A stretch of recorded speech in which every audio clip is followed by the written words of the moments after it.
जय हिंद साथियों, कैसे हो आप सभी। दोस्तों, आप सभी लोग का एग्जाम बहुत नज़दीक है, तो आप तैयारी बेहतर तरीके से कीजिए और ज़्यादा टेंशन न लीजिए। आप सभी लोग का तैयारी जो है बेस्ट तरीके से चल रहा है। और हाँ, ये आपका सेट नंबर 13 है। इसका PDF आपको टेलीग्राम ग्रुप में मिल जाएगा, तो आपको टेलीग्राम ग्रुप ज्वाइन कर लीजिए। आपको डिस्क्रिप्शन में लिंक मिल जाएगा। अगर वहाँ से ओपन नहीं हो रहा है तो टेलीग्राम पे जाइए, GK विद सूरज लिखेंगे तो आपको टेलीग्राम वहाँ पे आएगा। वहाँ पे जाइए, आप सभी लोग ज्वाइन कीजिए। आपको 11 से लेकर के 13 तक आपको PDF अपलोड कर दिया जाएगा। बाकी आपका पिछला यानी 1 से लेकर के 10 तक भी PDF अपलोड कर दिया गया है टेलीग्राम ग्रुप पे। तो अगर वो भी नहीं डाउनलोड किया है तो वो भी डाउनलोड कर लीजिएगा, ठीक है। और हाँ, आप सब लोगों से पूछना था कि ये अभी तो वीडियो फिलहाल में अपलोड हो रहा है। अगर आप लोग बोलेंगे तो जो 14 नंबर का सेट है, अगर बोलेंगे तो मैं 9 बजे रात में या फिर 10 बजे रात में मैं वीडियो अपलोड कर सकता हूँ, अगर आप सभी लोग का रिक्वायरमेंट होगा, ठीक है। तो चलिए, आप सभी लोग कमेंट कीजिएगा। अगर कमेंट ज़्यादा आएगा तो मैं भी कोशिश करूंगा कि आप सभी लोगों को वीडियो अपलोड करा दूं, ताकि आप सभी लोग प्रैक्टिस बेहतर तरीके से ज़्यादा से ज़्यादा कर पाएंगे। तो चलिए, सेट को शुरू करते हैं। निम्नलिखित अनुच्छेदों में से कौन सा एक लोक नियोजन के विषय में भारत के सभी नागरिकों को अवसर की समानता प्रदान करता है? चलिए आंसर करिए। तो आंसर आपका हो जाएगा अनुच्छेद 16। देखिए, अनुच्छेद 16 लोक नियोजन के विषय में भारत के सभी नागरिकों को अवसर की समानता प्रदान करता है। अपवाद स्वरूप आर्थिक रूप से कमजोर वर्ग, अनुसूचित जाति, अनुसूचित जनजाति तथा पिछड़ा वर्ग इसमें आते हैं। नेक्स्ट क्वेश्चन है क्वेश्चन नंबर 22। समान कार्य के लिए समान वेतन भारतीय संविधान में निम्नलिखित में से किस में सुनिश्चित किया गया है? तो करेक्ट आंसर आपका ऑप्शन बी हो जाएगा, राज्य के नीति निर्देशक सिद्धांत पे। याद रखिएगा, राज्य के नीति निर्देशक सिद्धांत पे। अब आते हैं नेक्स्ट क्वेश्चन पे। नेक्स्ट क्वेश्चन है कि निम्नलिखित नेताओं में से कौन दल रहित लोकतंत्र की अवधारणा से संबंधित है? चलिए आंसर करिए। आंसर सभी का हो जाएगा ऑप्शन बी, जयप्रकाश नारायण। याद रखिएगा, जयप्रकाश नारायण लोकनायक के रूप में महत्वपूर्ण प्रतिष्ठित व्यक्ति हैं, जिन्होंने JP आंदोलन यानी बिहार के माध्यम से भारत में दल रहित लोकतंत्र की अवधारणा को ठोस व सक्रिय रूप प्रदान किया था। नेक्स्ट क्वेश्चन है कि लोकसभा के अध्यक्ष को कैसे हटाया जाता है? तो याद रखिएगा, आंसर आपका हो जाएगा ऑप्शन ए, यानी लोकसभा के तत्कालीन सदस्यों के विशेष बहुमत से पारित संकल्प के द्वारा। क्या हो जाएगा? आंसर आपका ए हो जाएगा। नेक्स्ट क्वेश्चन है क्वेश्चन नंबर 25। नीति निर्देशक तत्व को निम्नलिखित में से किसने लक्ष्य एवं आकांक्षाओं का घोषणा पत्र कहा और उन्हें धार्मिक उपदेश बताया है? चलिए आंसर करिए। आंसर आपका 25 का बी हो जाएगा, KC वेयर। याद रखिएगा, करेक्ट आंसर आपका 25 का बी हो जाएगा। नेक्स्ट क्वेश्चन है क्वेश्चन नंबर 26। क्या कहता है कि निम्नलिखित को सम्मिलित करके बताइए, यानी अनुच्छेद और प्रावधान के बारे में पूछा गया है कि कौन से अनुच्छेद में क्या प्रावधान दिया गया है। देखिए, सभी को पता ही होना चाहिए कि अनुच्छेद 40 में क्या किया गया है, ग्राम पंचायतों का संगठन, यानी आपका देखा जाए तो पहले का दूसरा में चला जाएगा। अनुच्छेद 44 में क्या किया गया है कि समान नागरिकता संहिता कहा गया है, यानी आपका ए में चला जाएगा, यानी बी का 1 में चला जाएगा। अनुच्छेद 48 देखा जाए तो आपका कृषि एवं पशुपालन संबंधी से आपका होता है, तो इस तरीके से आपका आंसर 3 में चला जाएगा। और जो बचता है आपका अनुच्छेद 49, तो राष्ट्रीय स्मारक संबंधी प्रावधान। तो इस तरीके से आपका आंसर क्या हो जाएगा? बी राइट आंसर हो जाएगा। नेक्स्ट क्वेश्चन है क्वेश्चन नंबर 27। निम्नलिखित में से किस संविधान संशोधन अधिनियम द्वारा शहरी स्थानीय शासन को संवैधानिक दर्जा प्रदान किया है? किसके द्वारा? तो याद होना चाहिए सभी लोगों को। तो आंसर आपका बी हो जाएगा, 74वां संविधान संशोधन अधिनियम के द्वारा, यानी बी आपका करेक्ट आंसर हो जाएगा। ये संविधान संशोधन हुआ कब था? तो याद रखिएगा 1992 में ये किया गया था, सभी को याद होना चाहिए। नेक्स्ट क्वेश्चन है कि निम्नलिखित में से कौन सा लोक नाटक बिहार में प्रचलित नहीं है? चलिए आंसर करिए। तो आंसर आपका डी हो जाएगा, तमाशा, क्योंकि तमाशा आपका कहाँ से संबंध है? महाराष्ट्र से संबंध है, याद रखिएगा। नेक्स्ट क्वेश्चन है कि यदि कोई व्यक्ति संसद के दोनों सदनों में चुन लिया जाता है तो उसे कितने दिनों के भीतर यह बताना होगा कि उसे किस सदन में रहना है? तो याद रखिएगा, 10 दिनों के भीतर उसको सूचित करना होता है कि हमको किस सदन में रहना है, यानी आपका आंसर ए हो जाएगा। नेक्स्ट क्वेश्चन पे आते हैं, क्वेश्चन नंबर क्या कहता है 30 पे आते हैं। कहता है भारतीय संविधान में निम्न में से कौन से संघात्मक गुण विद्यमान है? चलिए आंसर करिएगा। तो आंसर आपका क्या हो जाएगा? ऑप्शन डी हो जाएगा, सभी लोगों का। देखिए, संविधान सर्वोच्च है, संघ और राज्यों के बीच शक्तियां का विभाजन है, न्यायपालिका की स्वतंत्रता है। तो इस तरीके से आपका आंसर यहाँ पे करेक्ट आंसर हो जाएगा। नेक्स्ट क्वेश्चन पे आते हैं। क्वेश्चन नंबर कहता है 31, कहता है संसद में केंद्रीय बजट की तैयारी और प्रस्तुत के लिए निम्नलिखित में से कौन सा विभाग उत्तरदायी है? तो करेक्ट आंसर आपका ऑप्शन बी हो जाएगा, आर्थिक मामलों के विभाग के द्वारा। देखिए, अगर देखा जाए कि वित्त मंत्रालय में आर्थिक मामलों के विभाग का बजट प्रभाव बजट निर्माण के लिए जिम्मेदार नोडल निकाय है। याद रखिएगा सभी लोग। नेक्स्ट क्वेश्चन है कि जीडीपी के अनुसार भारत का विश्व अर्थव्यवस्था में कौन सा स्थान है? चलिए, करेक्ट आंसर सभी का सही आना चाहिए, तो आपका ऑप्शन सी हो जाएगा 5वां। देखिए, जीडीपी के अनुसार भारत का विश्व अर्थव्यवस्था में 5वां स्थान है और प्रथम 4 देश देख लीजिए जिसमें आपको क्वेश्चन पूछा जा सकता है। देखिए, पहला आपका अमेरिका, दूसरा चीन, तीसरा जापान, 5वां जर्मनी और 5वां अपना भारत है। नेक्स्ट क्वेश्चन है, अगला क्वेश्चन है कि निम्न में से कौन सी पंचवर्षीय योजना डी.आर. गाडगिल मॉडल पर आधारित थी? देखिए, इसका उत्तर आपका ऑप्शन ए हो जाएगा, चतुर्थ पंचवर्षीय योजना। याद रखिएगा, चतुर्थ पंचवर्षीय योजना भारतीय अर्थव्यवस्था में स्थिरता के साथ आर्थिक विकास तथा आत्मनिर्भरता की अधिकारित प्राप्ति इस योजना के प्रमुख उद्देश्य से। याद रखिएगा सभी लोग। दुर्गापुर इस्पात संयंत्र किस देश की सहायता से स्थापित किया गया था?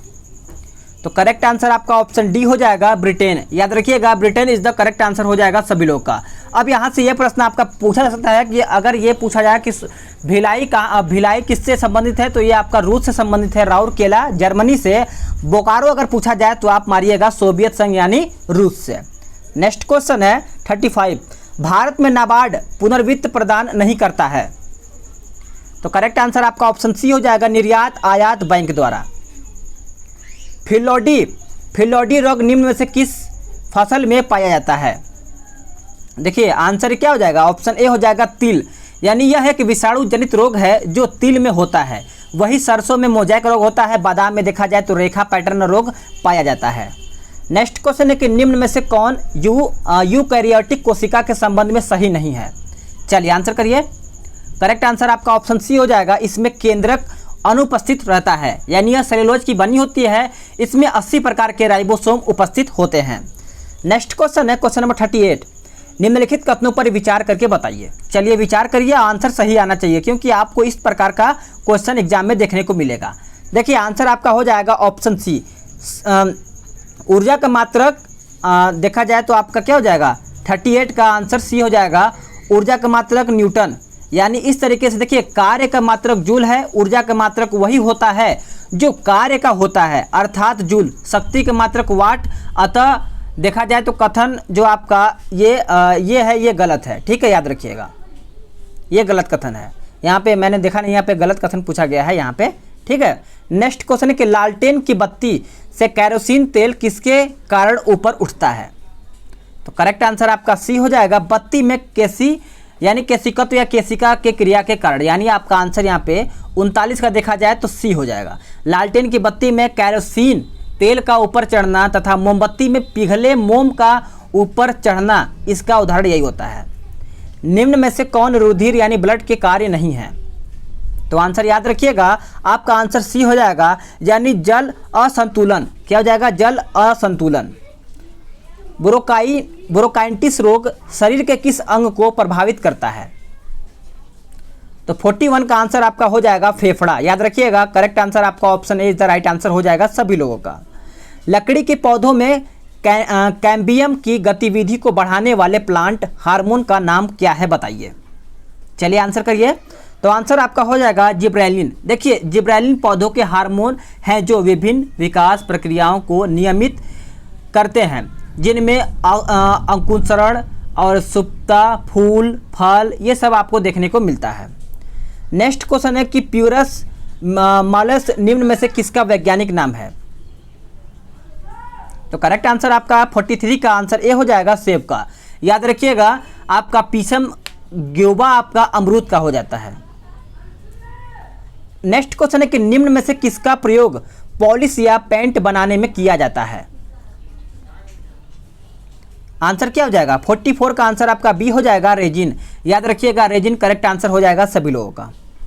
क्वेश्चन नंबर 45, मानव जाति का विकास क्रम बताना है, किस तरीके से मानव जाति का विकास क्रम होना चाहिए। चलिए आंसर करिए। तो आंसर आपका मछली, उभयचर, सरीसृप, मानव, इस तरीके से आपका आंसर ए हो जाएगा। नोट करते रहिएगा सभी लोग। निम्नांकित में से अपमार्जक कौन है? निम्नांकित में से अपमार्जक कौन है, याद रखिएगा। देखिए आंसर क्या हो जाएगा, डी हो जाएगा, सोडियम लॉरिल सल्फेट, यानी डी आपका आंसर हो जाएगा 46 का, याद रखिएगा। देखिए अब इसके बारे में देखिए कि अपमार्जक ये 10 या अधिक कार्बन परमाणु वाले एलिफैटिक एल्कोहल या सल्फ्यूरिक अम्ल से बने एस्टर्स के सोडियम लवण होते हैं।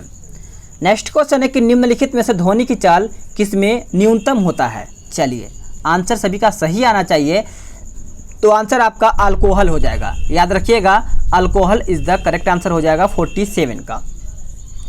क्वेश्चन नंबर 48, परमाणु के नाभिक का आकार होता है।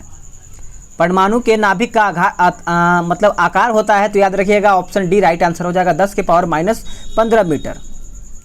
सीसा संचायक सेल में एनोड एवं कैथोड किसका बना होता है।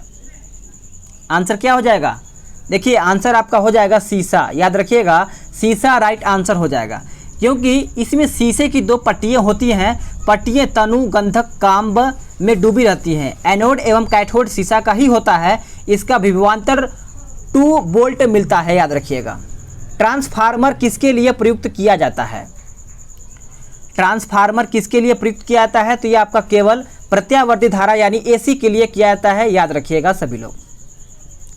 क्वेश्चन नंबर 51, आधुनिक आवर्त सारणी जो मोस्ले के द्वारा बनाया गया, उसके कुल वर्गों की संख्या कितनी है। वर्गों की संख्या देखा जाए तो 18 है, याद रखिएगा। इसका निर्माण मोस्ले ने 1913 ईस्वी में तत्वों को परमाणु संख्या के बढ़ते क्रम में सजाया था।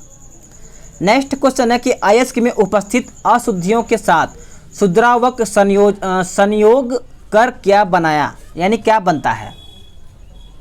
चलिए आंसर करिए। तो 52 का आंसर आपका हो जाएगा धातुमल, याद रखिएगा धातुमल इज द करेक्ट आंसर हो जाएगा सभी लोगों का।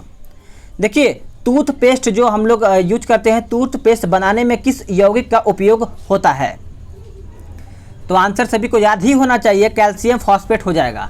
कैल्शियम फॉस्फेट का प्रयोग टूथपेस्ट बनाने में होता है। कैल्शियम कार्बोनेट, इसका प्रयोग सीमेंट उद्योग में दीवारों को सफ़ेदी करने में काम आता है। नेक्स्ट क्वेश्चन पे आते हैं, क्वेश्चन नंबर 54, परम्यूटेट विधि द्वारा किसे दूर किया जाता है। चलिए आंसर सभी का करेक्ट होना चाहिए, तो आपका आंसर बी हो जाएगा, जल की स्थायी कठोरता के कारण। बी आपका आंसर हो जाएगा। कहता है क्वेश्चन नंबर 55, स्तंभ क एवं स्तंभ ख को सम्मिलित करके बताइए। चलिए तो देखते हैं आंसर इसका क्या हो जाएगा। देखिए पाचन तंत्र आपका चला जाएगा कहाँ पे, भोजन का पाचन। उसके बाद परिसंचरण तंत्र आपका चला जाएगा कहाँ पे, तो याद रखिएगा रक्त परिवहन में।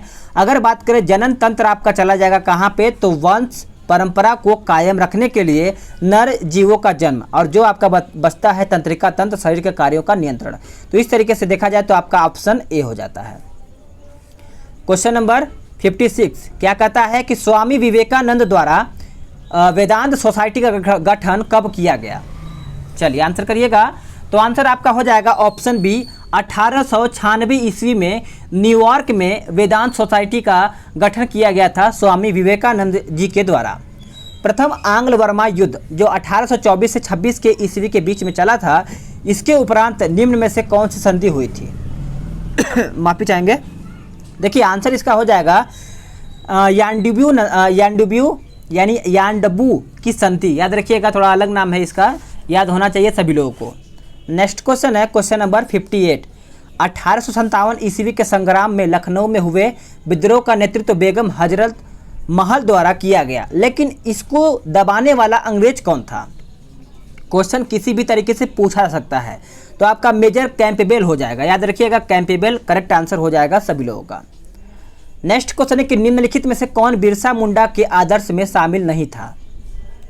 तो आंसर क्या हो जाएगा, डी हो जाएगा अहिंसा, क्योंकि बिरसा मुंडा के आदर्शों में नैतिक आचरण की शुद्धता, आत्म सुधार, एकेश्वरवाद मुख्य रूप से शामिल थे। आपका ये सब शामिल नहीं था। साइमन आयोग को श्वेत कमीशन कहा जाता है, इसके गठन का उद्देश्य निम्न में से क्या था। तो करेक्ट आंसर आपका बी हो जाएगा, भारत शासन अधिनियम जो 1919 की समीक्षा हेतु था। भारत में दास प्रथा पर प्रतिबंध लगाने की अनुशंसा कब की गई? तो आंसर आपका बी हो जाएगा 1843 ईस्वी में। याद रखिएगा 1843 ईस्वी में लॉर्ड एलन बरो के शासनकाल में 1833 ईस्वी के चार्टर अधिनियम द्वारा प्रतिबंधित किया गया था। नेक्स्ट क्वेश्चन है कि कहता है भारतीय तिरंगे को सर्वप्रथम किसके द्वारा फहराया गया? तो सभी को पता ही होगा, जवाहरलाल नेहरू के द्वारा। कब? तो 31 दिसंबर 1929 को रात 12 बजे रावी नदी के तट पर लाहौर में भारतीय तिरंगा को फहराया गया था। गांधार एवं मथुरा कला शैली का विकास किसके शासनकाल में हुआ? चलिए आंसर करिए। तो आंसर आपका हो जाएगा ऑप्शन ए कनिष्क। क्या हो जाएगा? कनिष्क राइट आंसर हो जाएगा सभी लोगों का। गांधी ने 1932 ईस्वी में उपवास प्रधानतया किसके लिए किया था?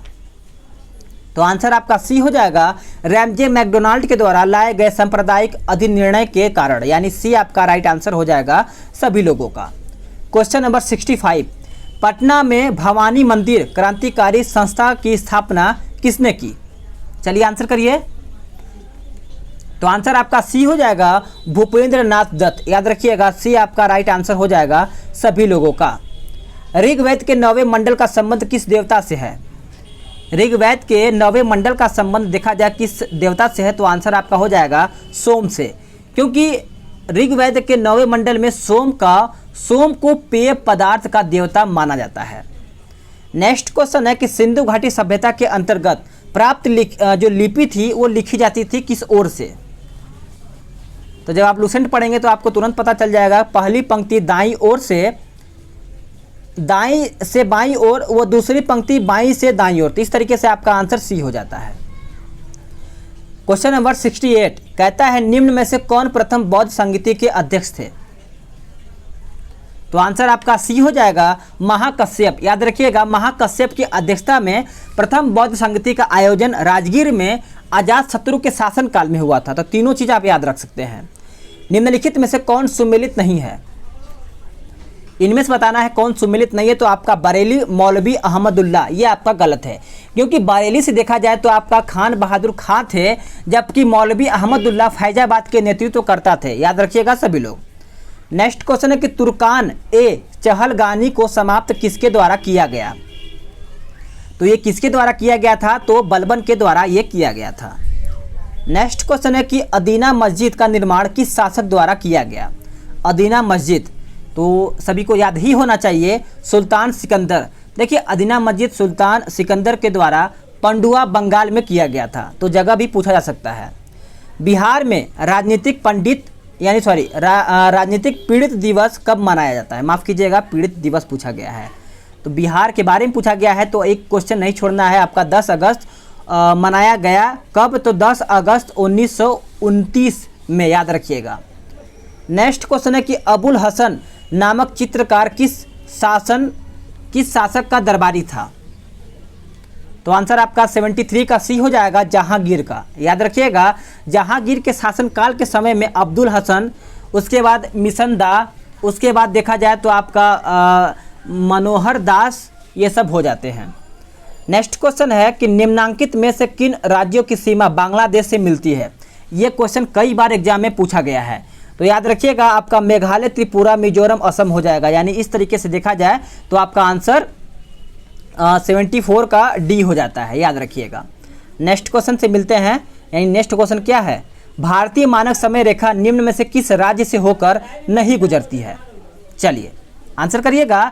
तो आंसर आपका तेलंगाना हो जाएगा। याद रखिएगा तेलंगाना। यह मानक समय रेखा अगर देखा जाए तो उत्तर प्रदेश, मध्य प्रदेश, छत्तीसगढ़, उड़ीसा एवं आंध्र प्रदेश राज्य से होकर के गुजरती है। यानी 75 का आंसर सी हो जाएगा। यहाँ पे बोला गया है नहीं गुजरती है, तो आपका आंसर यहाँ पे सी हो जाएगा। कहता है गोंडवाना क्रम की चट्टानें किसके लिए प्रसिद्ध है? चलिए आंसर करिएगा। तो आंसर आपका हो जाएगा कोयला के लिए। क्या हो जाएगा? कोयला के लिए। नेक्स्ट क्वेश्चन है कि कौन सी नदी मकर रेखा को 2 बार काटती है? वेरी इंपॉर्टेंट और सिंपल क्वेश्चन। तो आंसर आपका हो जाएगा लिम्पोपो। याद रखिएगा भूमध्य रेखा को 2 बार कांगो नदी काटती है। अगर मकर रेखा के बारे में पूछा जाए तो लिम्पोपो मारिएगा। पश्चिमी घाट की निम्नांकित पहाड़ियों का उत्तर से दक्षिण सही क्रम क्या है?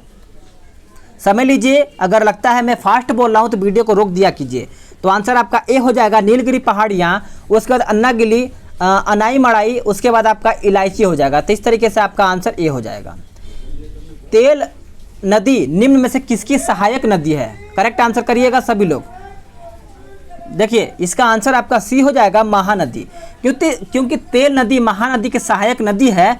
महानदी की अन्य सहायक नदियां शिवनाथ, मांड, ईब और जोंक हो जाएगा। नेक्स्ट क्वेश्चन है कि निम्न में से कौन सी झील विवर्तनिक झील है? देखिए आंसर आपका सी हो जाएगा, बुलर झील। याद रखिएगा, कश्मीर की बुलर झील एक विवर्तनिक झील है। विवर्तनिक झीलों का निर्माण धरातल के उठने तथा धंसने से होता है। नेक्स्ट क्वेश्चन है कि निम्नलिखित वनों में भारत में सर्वाधिक वृहद क्षेत्र में कौन वन पाए जाते हैं? तो करेक्ट आंसर आपका 81 का सी हो जाएगा, यानी उष्णकटिबंधीय शुष्क पर्णपाती, यानी सी आपका राइट आंसर हो जाएगा सभी लोगों का। नोट करते चलिएगा सभी लोग। कहता है कि गहीरमाथा ओलिव रिडले कछुए के प्रजनन के लिए प्रसिद्ध है। यह स्थान किस राज्य में है? चलिए करेक्ट आंसर सभी लोग बताते रहिएगा। तो आंसर आपका उड़ीसा हो जाएगा। याद रखिएगा, हाल ही में लॉकडाउन चर्चा में रहा गरीमाथा यानी गहीरमाथा उड़ीसा के समुद्री तट के पास लगभग देखा जाए तो 8 लाख समुद्री कछुआओं को प्रजनन करते हुए देखा गया था। नेक्स्ट क्वेश्चन है कि टोडा नागपुरी निम्न में से किसकी फसल यानी प्रमुख नस्ल है? तो आंसर आपका 83 का सी हो जाएगा, भैंस। याद रखिएगा, भैंस राइट आंसर हो जाएगा। किस प्राणी के प्लाज्मा में ब्लड सस्पेंडेड होता है यानी अथवा बनता है? चलिए आंसर करिए। तो आंसर आपका बी हो जाएगा, मेंढक। याद रखिएगा, मेंढक राइट आंसर हो जाएगा। हेमेटाइट लोहा यानी जो लोहा होता है, लौह अयस्क सर्वाधिक भंडार किस राज्य में है? तो आंसर आपका हो जाएगा ऑप्शन बी, ओडिशा में। याद रखिएगा, हेमेटाइट लौह अयस्क सर्वाधिक भंडार ओडिशा में है। अगर कर्नाटक में देखा जाए तो मैग्नेटाइट लौह अयस्क का सर्वाधिक भंडार देखने को मिलता है। नेक्स्ट क्वेश्चन है कि तातीपाका तेल परिशोधनशाला कहाँ पे है? तो आपका 86 का आंसर हो जाएगा ऑप्शन डी, आंध्र प्रदेश में। विश्व हाथी दिवस निम्न में से किस तिथि को मनाया जाता है? तो सभी तिथि को देखते चलिएगा, क्योंकि तिथि से भी आपको क्वेश्चन 1-2 क्वेश्चन तो देखने को मिल ही जाएगा एग्जाम में। इससे इंपॉर्टेंट है, आएगा जरूर एग्जाम में। याद रखिएगा, आंसर आपका बी हो जाएगा, 12 अगस्त। 12 अगस्त विश्व हाथी दिवस के रूप में मनाया जाता है, जबकि 12 अगस्त को अंतर्राष्ट्रीय युवा दिवस के रूप में भी मनाया जाता है। तो दोनों याद रखिएगा, अंतर्राष्ट्रीय युवा दिवस और विश्व हाथी दिवस। नेक्स्ट क्वेश्चन है कि निम्न में से कौन सा अभ्यारण्य उड़ीसा में यानी उड़ीसा राज्य में अवस्थित है? तो आंसर आपका डी हो जाएगा, यानी सिमलीपाल अभ्यारण्य। उसके बाद नंदकानन और बात करें तो भीतरकर्णिका। नेक्स्ट क्वेश्चन है कि संयुक्त राष्ट्र विकास कार्यक्रम का मुख्यालय कहाँ पर स्थित है? चलिएगा आंसर आपका हो जाएगा ऑप्शन सी, न्यूयॉर्क में। यानी आपका आंसर देखा जाए तो सी हो जाएगा। टी शब्द किस खेल से संबंधित है? टी शब्द याद रखिएगा, टी तो याद रखिएगा गोल्फ हो जाएगा। कहता है उलन बटोर निम्न में से किस देश की राजधानी है? उलन बटोर के बारे में पूछा गया है तो मंगोलिया हो जाएगा, यानी बी आपका आंसर यहाँ पे सही उत्तर हो जाएगा सभी लोगों का। हाल ही में पूर्व राष्ट्रपति प्रणब मुखर्जी का निधन हो गया, वे भारत के कौन से राष्ट्रपति थे? चलिए आंसर करिए। तो आंसर आपका हो जाएगा ऑप्शन सी, 13वां। याद रखिएगा, प्रणब मुखर्जी भारत के 13वें राष्ट्रपति थे। उनका कार्यकाल 2012 से 17 तक चला। ठीक है, याद रखिएगा। राष्ट्रीय सुदूर संवेदन संस्थान कहाँ पर अवस्थित है? तो आंसर आपका डी हो जाएगा, हैदराबाद। याद रखिएगा, डी राइट आंसर हो जाएगा सभी लोगों का। कहता है कि शॉर्ट स्टोरी निम्न में से किस प्रसिद्ध व्यक्ति की रचना है? तो आंसर आपका बी हो जाएगा, रविन्द्रनाथ टैगोर जी का। याद रखिएगा, रविन्द्रनाथ टैगोर जी का। नेक्स्ट है कि मातृ मृत्यु दर होती है। मातृ जो होते हैं, मातृ मृत्यु दर होती है, तो सभी को याद ही होना चाहिए। ऑप्शन ए, प्रति 1 लाख जीवित जन्मों पर माताओं की मृत्यु की संख्या। याद रखिएगा सभी लोग। नेक्स्ट क्वेश्चन है कि निम्न में से कौन सा विकल्प 2011 की जनगणना के आधार पर सर्वाधिक लिंगानुपात वाले राज्यों को अवरोही क्रम में दर्शाता है? तो देखिए आंसर आपका हो जाता है केरल, तमिलनाडु, आंध्र प्रदेश, यानी बी आपका करेक्ट आंसर हो जाता है। याद रखिएगा सभी लोग। अगर बात करें केरल का तो 1084 हो जाएगा, तमिलनाडु का 996 और आपका देखा जाए आंध्र प्रदेश का तो 993 हो जाएगा। ठीक है, इससे याद रखेंगे तो और बेहतर होगा। गिल्ट एड मार्केट निम्न में से किसके व्यापार से संबंधित है? तो आंसर आपका हो जाएगा क्या? याद रखिएगा डी हो जाएगा, सरकारी प्रतिभूति से संबंधित है। गुलाबी क्रांति किसके उत्पाद से संबंधित है? चलिए आंसर करिए, फास्ट आंसर सभी का सही आना चाहिए। तो आपका आंसर क्या हो जाएगा? सी हो जाएगा, यानी प्याज, झींगा और टमाटर, प्याज, झींगा, औषधि, यानी आपका आंसर सी हो जाएगा। याद रखिएगा। भारत के सकल घरेलू उत्पाद में अर्थव्यवस्था के किस क्षेत्र में सर्वाधिक योगदान है? चलिए आंसर करिएगा। तो आंसर आपका तृतीय क्षेत्र हो जाएगा, यानी सी आपका राइट आंसर हो जाएगा सभी लोगों का। क्वेश्चन नंबर 100 कहता है इनसाइडर ट्रेडिंग का संबंध किससे है? तो आंसर आपका डी हो जाएगा, शेयर बाजार। तो फ्रेंड्स आप सभी लोग का यहाँ पे टोटल क्वेश्चन समाप्त हो चुका है। तो वीडियो को लाइक शेयर करिएगा। और हाँ, आप सभी लोग को डिस्क्रिप्शन में व्हाट्सएप ग्रुप भी बना दिया गया है, प्लस आपको टेलीग्राम ग्रुप भी बनाया गया है। तो दोनों को फटाफट जाइए ज्वाइन कर लीजिए और आपको हर एक प्रकार का नोटिफिकेशन वहाँ पे मिलता रहेगा। तो चलिए नेक्स्ट वीडियो में जल्द ही मिलते हैं।